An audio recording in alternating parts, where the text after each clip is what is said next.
Bienvenue si vous nous rejoignez, chers amis. Heureux de vous retrouver pour un nouveau numéro de Bonsoir le Béarn. Remarquez, je vous dis bonsoir, mais peut-être qu'à l'heure à laquelle vous suivez ce magazine quotidien dans une version estivale, donc plus courte, peut-être est-ce que vous êtes au moment de l'apéritif, peut-être que c'est le matin, vous êtes nombreux à nous regarder le matin au réveil. Eh bien, sachez que vous êtes les bienvenus, vous qui nous suivez sur pau.fr, sur la chaîne locale.tv, mais également sur le sillon.info ou bien sur les pages Facebook correspondant à ces différents sites et ces différents médias.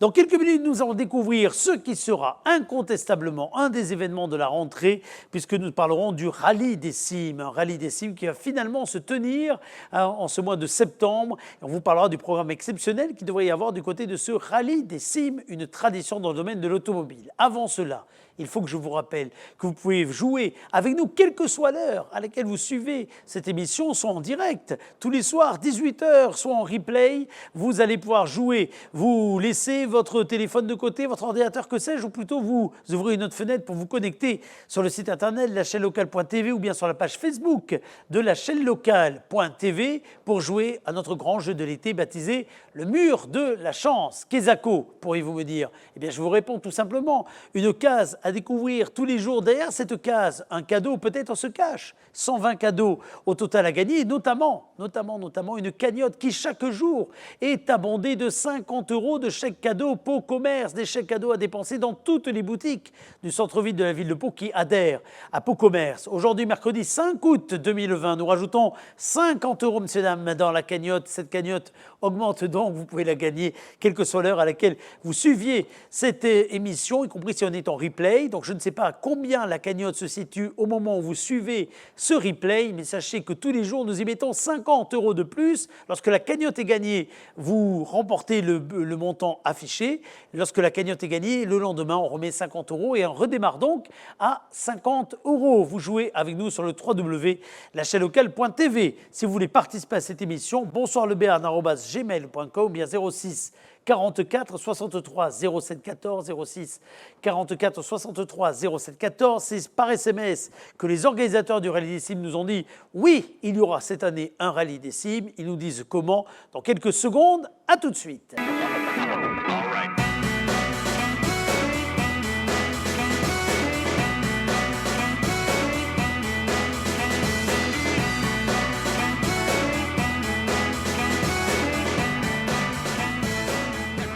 Le 4, 5 et 6 septembre aura lieu la 64e édition du Rallye des Cimes. Alors, gagner le Rallye des Cimes, c'est comme gagner le Monte-Carlo en asphalte. C'est une épreuve difficile où il faut souvent de l'expérience, du talent, parfois de la chance. Également, c'est la référence en matière de tout-terrain. C'est en 1951 déjà que ce rallye a vu le jour. Pour nous en parler, le vice-président de l'écurie des Cimes est avec nous en liaison, Félix Bozom. Bonsoir Félix. Bonsoir le Béarn. Merci d'être avec nous et merci du gimmick. Alors, début septembre, 64e édition du Rallye des Cimes. J'ai dit que c'était un monument, j'ai envie presque de dire une montagne en référence à son parcours dans le domaine du sport automobile et dans le domaine des rallyes. Vous me le confirmez, c'est bien la réputation de ce Rallye des Cimes? Oui, c'est bien la réputation de ce Rallye des Cimes. C'est dû déjà à son grand âge. 70 ans presque pour la première édition en 1951, qui a été ininterrompue depuis 1960. Donc, c'était le seul rallye. À l'époque, ça ne s'appelait pas un rallye, mais enfin, on va dire que c'était la seule compétition qui rassemblait ce qui s'appelait des jeeps avant, puisqu'il n'y avait pas d'autres véhicules. Et le but de son créateur, Sauveur Bouchette, c'était absolument pas de faire une course automobile, mais c'était surtout de faire parler de son petit pays de Soule, qu'il trouvait un petit peu reculé par rapport à la reconstruction d'après-guerre. Et voilà, il s'est dit que peut-être un petit coup médiatique avec quelques acrobates qui se lançaient à l'assaut de montagne sur des chemins qui n'existaient pas encore pouvait faire parler de ce pays. Et en même temps créer des routes. Et bien, le pari a été gagné. Et puis voilà comment est partie l'aventure. Et tous ceux qui ont succédé à Sauveur Bouchette depuis n'avaient pour but que de faire parler du pays et d'y participer à la dynamique de la Soule. Alors, ce qui est formidable, parce qu'à l'époque, il n'y avait que 7 participants qui ont pris le départ la première fois. La première fois, visiblement, il n'y avait que 7 participants, tout à fait. Il fallait être un petit peu plus que courageux, je pense, pour se lancer là-dedans. C'est clair. Alors aujourd'hui, pour des raisons de réglementation, seuls les Anglais restent fidèles au rallye des cimes. Il y a plus d'une dizaine d'équipages à chaque édition. Mais avec l'appui de la ZAC Basco-Béarnais, au fil des ans, ce circuit des cimes, puisqu'à la base il s'appelait comme ça, a trouvé beaucoup de reconnaissance, celle de la Fédération française du sport automobile, et puis des aficionados, parce qu'on vient de loin, alors pour faire le rallye, mais j'ai presque envie de dire pour vivre l'ambiance du rallye, parce qu'il y a ce qui se passe sur le tracé, mais il y a ce qui se passe, j'allais dire, tout autour, et parfois j'ai l'impression que les deux ont autant d'importance. Les deux ont tout à fait autant d'importance. C'est le seul rallye du championnat qui se déroule en montagne, on va dire, mais c'est aussi le seul rallye du championnat qui se déroule sur un terrain aussi vaste. Et on souhaite que le rallye soit partagé un petit peu sur l'ensemble du territoire. C'est pour ça que l'on fait toujours un rallye un petit peu itinérant. Alors certes, il est moins itinérant qu'il ne l'était pour les plus anciens d'entre nous, mais on lui conserve quand même sa philosophie, on va dire, de départ, de promouvoir le pays, d'essayer de le partager le plus possible sur la vallée. Alors moi, je me suis dit que cette année, ce rallye des cimes, il n'allait jamais pouvoir avoir lieu. Je me suis dit pour deux raisons. Évidemment, celle que nous connaissons tous dans nos métiers, de l'événementiel, de l'organisation, etc.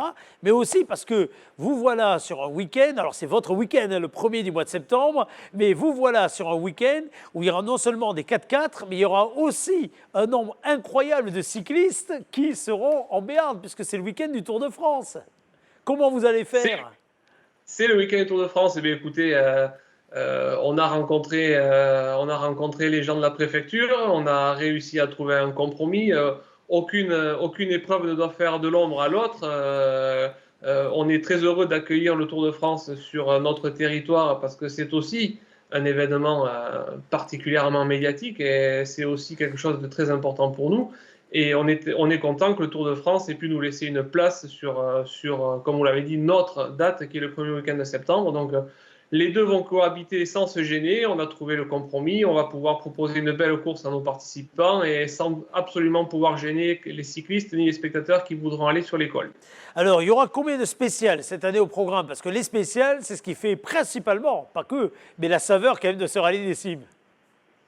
Voilà, donc il y aura 9 spéciales au total sur le rallye Sim, dont 7 différentes. Avec, dès le vendredi, finalement, le début de ce... Parce que ça va vous obliger le dimanche à du Tour, j'imagine, revoir toute l'architecture de la compétition entre le vendredi, le samedi et le dimanche. Exactement, le rallye doit se terminer beaucoup plus tôt que d'habitude. Eh oui. Habituellement, il se finit en milieu d'après-midi. Là, nous avons décidé, nous sommes tombés d'accord avec les organisateurs du Tour de France pour que le rallye se termine à 10h30 le dimanche matin. Donc, pour rattraper le temps de course que l'on ne fera pas le dimanche, on va démarrer plus tôt le vendredi et les vérifications techniques et administratives se dérouleront en Mauléon et le vendredi dès 8h du matin. Et en tout début d'après-midi, je n'ai pas les horaires exactement, mais en tout début d'après-midi, on va se lancer pour deux spéciales autour de Mauléon et de Chohuta, qui est Chérotte en basque. Alors, on voit des images là, en noir et blanc pendant qu'on se parle. Là, on est dans les premières éditions du Rallye des Cimes. Il y a un côté historique. Je parle volontairement de l'histoire et de l'historique parce que vous êtes un peu comme pour le Grand Prix automobile. Dorénavant, vous célébrez également en version historique le Rallye des Cimes, ou plutôt vous deviez célébrer parce que ça devait avoir lieu au mois de juin. Qu'en dit-il? Ça ne pourra pas avoir lieu là du tout. Ça n'a pas été reporté, je crois, vous non plus. Alors, l'historique est né un petit peu par hasard. Ah oui, c'est souvent le cas pour oui. l'historique d'ailleurs. C'est des gens de Cambo-les-Bains, oui. Parce qu'il y a une longue histoire entre le Rallye des Cimes, Cambo-les-Bains et Saint-Jean-de-Luz. Dans les années 60-70, le Rallye des Cimes allait jusqu'à Cambo, allait jusqu'à Saint-Jean-de-Luz. Et il y a des gens qui sont de Cambo-les-Bains qui se sont souvenus de cette époque-là, qui nous ont contactés, qui se sont dit qu'est-ce qu'on pourrait faire autour du Rallye des Cimes pour renouer un petit peu avec l'histoire.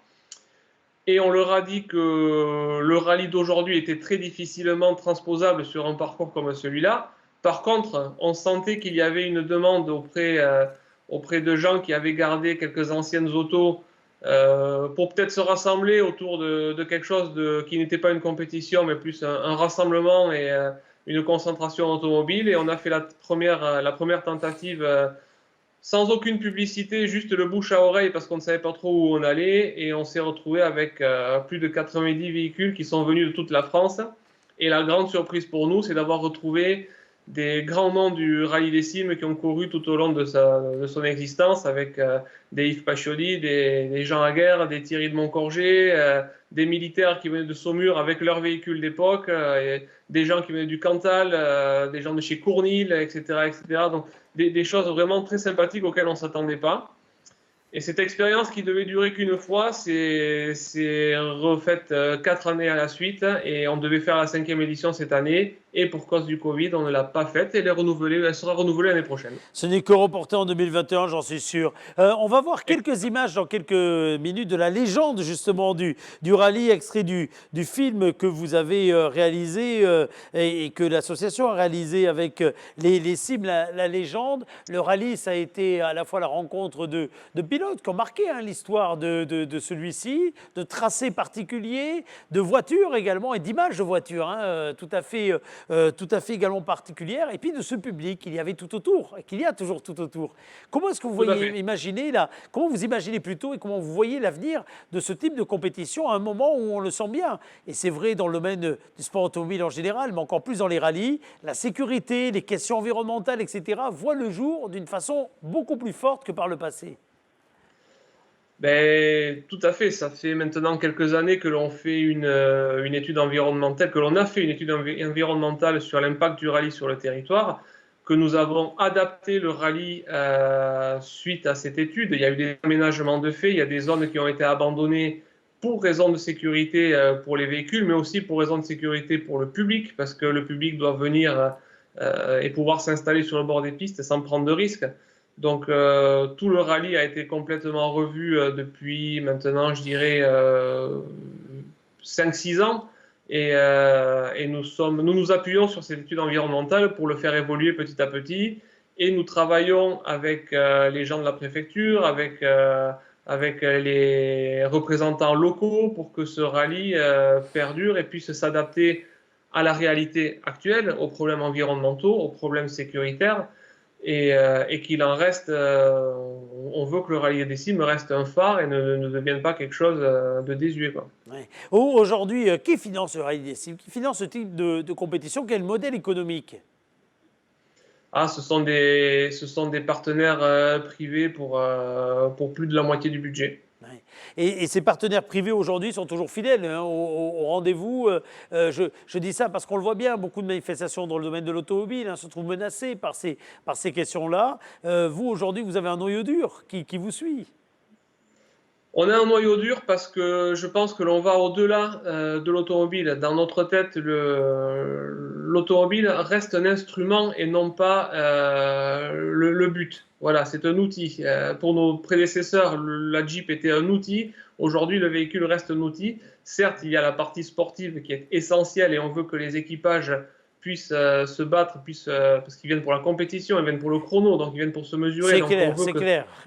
On veut que cette partie-là soit essentielle, mais autour de ça, pour tous nos partenaires, on met en avant le territoire, on met en avant l'accueil, on met en avant les paysages, on met en avant la cuisine locale, on met en avant tout ce qui se fait un petit peu en Soule. Et nous avons la chance, même pour des gens qui au départ ne sont pas des férus d'automobile, nous avons la chance d'avoir des gens qui reviennent parce que justement il y a tout le reste, il y a toute cette ambiance.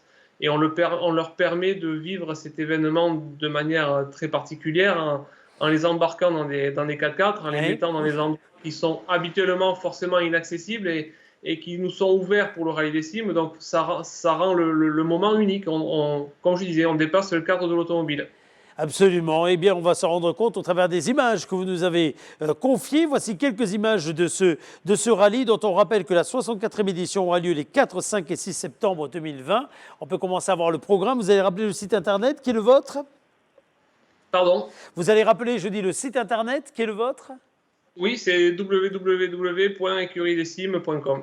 Et puis vous avez, je crois, également une page Facebook sur laquelle on peut commenter, partager des souvenirs, se remémorer. Il y a toujours, vous avez une bande d'aficionados, vous avez toujours quelques images d'époque ou quelques vidéos d'ailleurs également d'époque. Donc ma foi, ça montre à quel point ce rallye des cimes que vous avez développé au niveau de l'association et le soutien de la ZAC Basco-Bernay, j'en profite pour les saluer mes amis de la ZAC également pour le travail qu'ils réalisent. Eh bien, cette cette structure, en tout cas, a vu une belle manifestation se développer au fil des ans et des souvenirs se tisser, que ce soit entre les participants, entre les spectateurs, entre les amoureux de ce territoire, entre les amoureux du sport automobile. Pour preuve, les images que voici.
Très en retard, Pierre.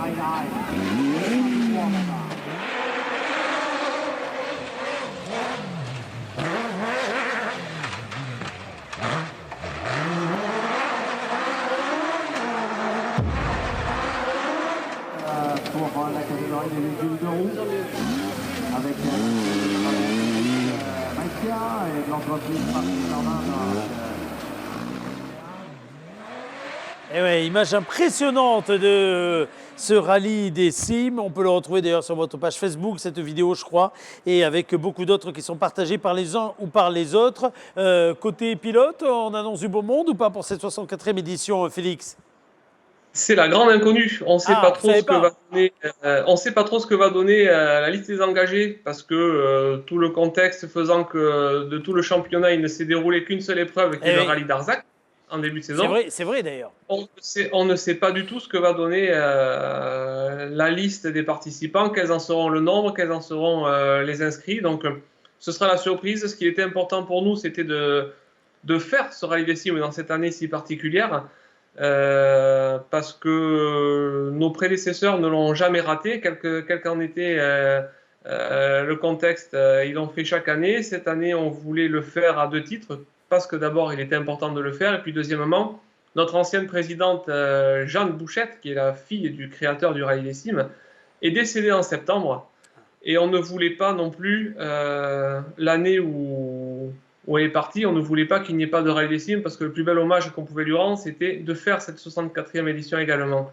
Donc voilà, il y avait un attachement sportif, un attachement local et un attachement de cœur, on va dire. Merci en tout cas de l'avoir appelé, puis merci de cet engagement. Ça fait partie en tout cas de ces manifestations qui font parler du Béarn incontestablement, ancrées dans le territoire. Rendez-vous donc le 4, 5 et 6 septembre, donc ne vous trompez pas, hein. D'un côté il y aura les voitures, les 4x4 et de l'autre il y aura toute la caravane du Tour de France. Ne vous trompez pas de versant, mais rendez-vous en tout cas pour un week-end qui promet d'être ô combien sportif en Béarn. Eh bien, tout à fait. On dit aux gens qui peuvent venir voir les voitures le samedi, qui peuvent aller voir des vélos le dimanche, tout en venant chez nous. Ils auront ce choix-là et vous avez raison de le rappeler. Merci Félix. On se retrouve dans quelques petites minutes. Vous ne bougez pas et à très bientôt. Merci à vous. À très bientôt.